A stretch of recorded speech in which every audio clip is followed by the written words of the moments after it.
Bonjour à tous. Donc aujourd'hui, nouvelle approche euh, que j'ai plus ou moins déjà commencé dans une autre vidéo sur la toxicité qu'appréciait et qu'affectionnait Siziazike. Tout a l'air de démontrer que cette toxicité, malencontreusement dans son cas, était une nécessité pour pouvoir interagir avec les gens au mieux, pour que le propos soit d'autant plus visible et vulgarisé au maximum. Euh, vous avez des gens, ils ne peuvent interagir avec d'autres que sur un registre de tension, une tension qui soit adéquate pour eux. Si vous leur proposez un rapport basé sur la considération et la proposition, ces gens vont vouloir vous imposer, voire vous faire subir ce qu'ils sont. En un mot, nous avons des prédispositions. Ces prédispositions peuvent s'exprimer et vous pouvez les exercer pour que ce soit encore plus visuel. Vous avez devant vous quelque chose qui vous stimule. Cette stimulation va amener chez vous peut-être une haine. Cette haine, vous pouvez l'exercer de façon verbale ou de façon physique. Donc, force est de constater pour moi que Siziazike était régi, si je puis dire, par, entre guillemets, l'inné et l'acquis. Certains appellent ça l'épigénétique. Et bref, je dois m'en méfier. Cette discipline, euh, au-delà du fait de la maîtriser ou pas, ou de la comprendre ou pas, elle ouvre un champ du possible. Mais il faut faire très attention car malencontreusement, les approches charlatanesques sont envisageables. Petit aparté, j'en reviens à la fameuse toxicité. Donc, je suis donc face à un homme qui, de par son père et sa mère, qui sont donc l'ont fait vivre, l'ont fait naître au Maroc en 1949 et l'ont fait rester au Maroc jusqu'en 1959, nous sommes face à un homme qui est né dans un endroit qui a été agencé par un militaire, le maréchal Lyotet. Le maréchal Lyotet a agencé le Maroc de façon à ce que la tête pensante ou la tête qui dirige, ça soit les Français, mais chose, comment dire, extrêmement fine et extrêmement pertinente qu'a fait le maréchal Lyotet, il a fait en sorte que ça soit en tant que militaire, il soit au service du sultan du Maroc. Qu'entends-je par service? Si je vous donne un service contre un cadeau, vous êtes susceptible d'être content. Donc ce qui fait qu'il y a cette espèce de service qu'il a rendu au sultan du Maroc fait que le sultan du Maroc n'a pas perdu la face. Approche extrêmement pertinente du maréchal Lyotet. Et le corps social marocain, il n'y a pas touché. Ce qui fait que lorsque les troubles ont été exacerbés, car à un moment donné, si vous voulez, cette espèce de bipolarité, comment dire, qui fait qu'il y a d'un côté cette personne qui vous rend service et de l'autre votre personne qui en tout cas, le sultan du Maroc qui pourrait raisonner par lui-même et donc réfléchir par lui-même, fait qu'il y a eu une tension qui s'est présentée qui est absolument normale. Donc, en 56, les Français sont partis, ce qui fait que la famille Ziké, d'après ce qu'il dit dans Sahara, il serait resté jusqu'à l'âge de 10 ans. Ce qui veut dire que après l'indépendance du Maroc, il est resté. Vous avez un enfant, donc, né d'un père albanais et d'une mère grecque, au Maroc. L'endroit est plus ou moins, comment dire, il y a une tension, mais le père est un militaire. Le père va dans un pays qui a été agencé par un militaire, mais il y a cette tension constante. Il faut savoir que le père était territorial. La preuve en est, factuellement, dans Sahara, vous avez l'épisode où, arme à la main, drapeau français à la porte-fenêtre, tandis que tout autour, il y a des drapeaux marocains. Il tire par la fenêtre, la mère a des cocktails Molotov et les frères et sœurs sont sous la table et pensent qu'ils vont être massacrés. Du côté du père, du côté de la mère, propension à vouloir faire opposition à quelque chose qui, entre guillemets, qui veut s'imposer à vous. Donc on est face à des gens qui sont des adeptes, si je puis dire, de l'action. Pour reprendre l'adage du maréchal Lyotet, la joie de l'âme est dans l'action. Le père territorial défend femmes et enfants avec une arme, adepte de l'action. La mère prépare les cocktails Molotov. Donc, il y a eu un agencement psychologique qu'il a pu voir. À l'époque, nous n'étions pas, l'interaction les uns avec les autres n'était pas, entre guillemets, court-circuitée par le portable que j'ai à la main. Les gens se regardaient. Donc Sizia a vu son père et a vu sa mère, depuis son plus jeune âge, agir comme des êtres qui, entre guillemets, sont des conquérants. En un mot, le père, ça c'est un propos que m'a tenu une personne qui a fréquenté Ziké et que lui a raconté Ziké, que le père privatisait la rue au Maroc. Non, tu passes pas par ici. Ce comportement s'est retrouvé à de nombreuses reprises dans de différentes aventures de Ziké. Donc, car il était très territorial, quand quelque chose lui appartenait. Petit aparté, bon. Et donc, je reviens à cette fameuse toxicité pour que vous puissiez comprendre. Le père et la mère, dans un environnement où il y a une anxiété et une peur. La peur est en face d'eux. L'anxiété est susceptible d'être dans leur tête. Ce qui fait que la mère, durant la période de gestation de la mère, j'ai l'intime conviction, malgré le côté valable du père, et le fait qu'ils se sont des latins et qu'ils sont donc très proches, il y avait quand même ce stress.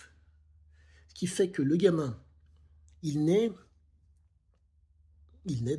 entre guillemets, il sort d'un ventre où il y a une anxiété et une peur. Bien sûr, le père est valable et essaye donc, par son attitude et par ses propos, de démontrer qu'il n'y a pas matière à, comment dire, on peut faire face à la peur.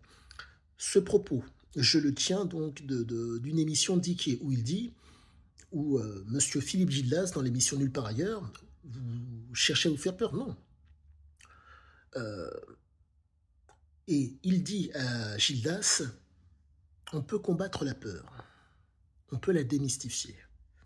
Le père démystifiait la peur, Ziké démystifiait la peur. Donc on se retrouve face à des gens qui, lorsque l'opportunité d'être dans l'exploitation ou dans le profit de la situation se présente, ils utilisent les moyens pour être, entre guillemets, à leur avantage. Usage, consommation, activité. C'est le propre des addicts. Usage, consommation, activité. C'est ce que, plus ou moins, a vécu Ziké tout au long de sa vie. Et donc, nous nous retrouvons donc avec cette approche, malheureusement, si je puis dire, stressante et anxieuse, dans laquelle il chemine. Mais, avant que les troubles ne se développent, comment dire, n'arrivent à leur paroxysme, l'année 56, l'année d'indépendance, à ce moment-là, la famille Ziké aurait pu partir, mais d'après ce qu'il dit, ils sont restés jusqu'à ses 10 ans. Donc de 56, c'est passé à 59, 3 ans plus tard. Et donc vous avez cet homme, le père, drapeau français planté à la fenêtre, tandis que l'indépendance marocaine s'est faite en 56. Que se passe-t-il à ce moment-là? Il faut, entre guillemets, ça crée des tensions, ça crée des frictions et ça crée un conflit, d'où le fait de prendre les armes. Et donc cette imprégnation mentale dès son plus jeune âge fait que le père qui fumait le cannabis par rapport à l'anxiété qui lui faisait face, fait que Sizia a été un fumeur passif. Le corps a été agencé, a été impacté au niveau des circuits cérébraux de telle façon qu'il a vu son père en action. Le père lui tenait des propos, je les répète, ils sont irrévérencieux, mais je suis dans l'obligation de les dire. On ne devient un homme que lorsque l'on a enculé un curé et un flic. L'autorité et la croyance. Que faisait le père?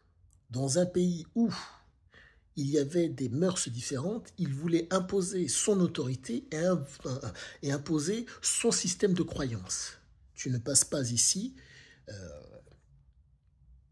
d'après ce que m'a dit la personne qui a rencontré Ziké et qui a tenu des propos sur le père, tu ne passes pas dans cette rue, voilà, c'est ma rue ici. Mais, maintenant nous revenons au texte, au factuel. Le drapeau français était planté à la porte-fenêtre, et tout autour que des drapeaux marocains. Donc, il était territorial et voulait imposer son imaginaire aux autres. Ça, c'est le cas du père. Et donc, cette approche, qui n'est pas toxique en soi, mais qui démontre que sur un enfant en bas âge, c'est toxique. Mon point de vue du moment est le suivant. En voyant cela, il y avait une espèce de tension que ça créait.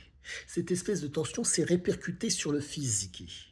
Résultat, dans son cas, il a été réceptif à cette tension, qui fait que pour pouvoir supporter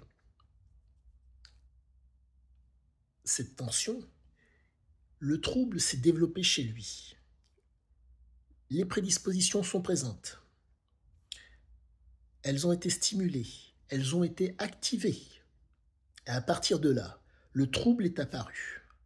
Et pour pouvoir faire en sorte de vivre au mieux, en tout cas de cheminer dans la vie, sans que le trouble ne l'empêche de faire ce que bon lui semble, il avait besoin soit d'une activité, soit d'une substance, qui permettait donc au trouble de ne pas le parasiter.